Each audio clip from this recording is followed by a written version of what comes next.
Okay, آپ کہتے ہیں کہ مجھے یقین ہے، میرے دل میں ہے کہ جو اسلام ہے وہ سچا دین ہے، لیکن جو سب سے بڑا مسئلہ مجھے لگتا ہے کہ جو مسئلہ ہوتا ہے نا وہ یہ ہے کہ ہم باقی سب سے اتنے مختلف کیوں ہیں؟ کس طرح جو ہے میرے سامنے اتنی حدیں آ جاتی ہیں اور جو میرے دوست ہیں وہ سب کچھ کر رہے ہیں؟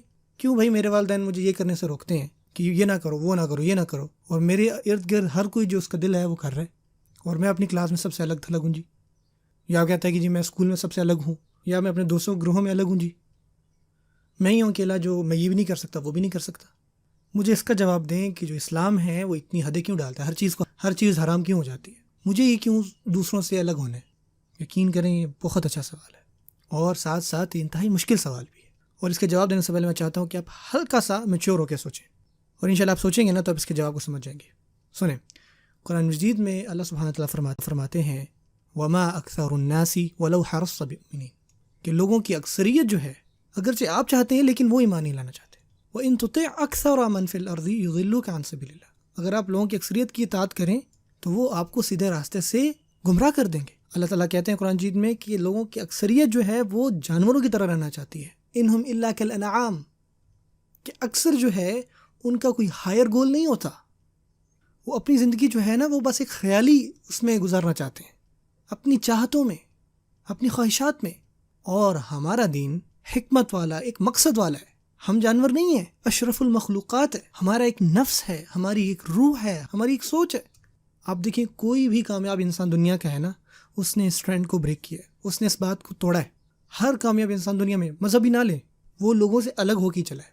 ایسے لوگ جن کا دین سے دور دور تک کوئی تعلق نہیں، جو اس دنیا میں آپ کو کامیاب لگتے ہیں، آپ کو لگتا ہے اسٹیو جابز، آپ کو لگتا ہے بل گیٹس، اور جو آپ کو اس دنیا میں کامیاب لگتا ہے وہ ایوریج اسٹوڈنٹس ہے اپنے اسکولز میں۔ اگر آپ لیڈر بننا چاہتے ہیں، اور اسلام چاہتا ہے کہ آپ لیڈر بنیں، خاص کر اگلے جہان کے لیے، آپ چاہتے ہیں کہ ٹرینڈ توڑیں، آپ چاہتے ہیں کہ وہ بنے جو ایک گروہ میں الگ ہی نظر آتا ہے، تو آپ نے ابھی سے اپنا ایک امپیکٹ چھوڑنا ہوگا۔ اگر آپ وہی کریں گے جو سب کرتے ہیں تو آپ کہیں نہیں پہنچنے والے۔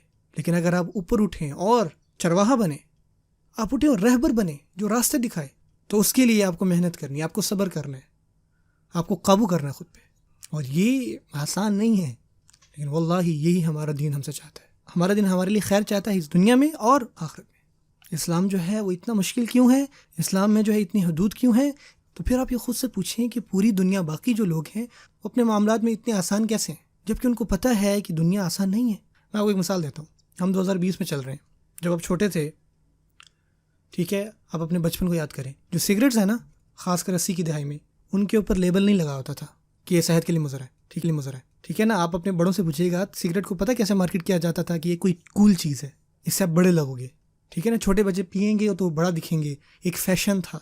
اور جیسے ہی 90s کا دور آیا تو آپ میں سے اکثر جانتے ہیں کہ تمباکو نوشی صحت کے لیے مضر ہے، وزارت صحت، ٹھیک ہے، اس کی وجہ سے کینسر ہوتا ہے، اس کی وجہ سے یہ بیماریاں، اس کی وجہ سے لنگس کی بیماریاں ہیں، لیکن آپ پھر بھی آپ وہ چیز پی رہے ہیں، آپ کو پتہ ہے کہ یہ آپ کے لیے خطرہ ہے، جبکہ اس کے اوپر لیبل لگا ہوا ہے کہ تمباکو نوشی صحت کے لیے مضر ہے۔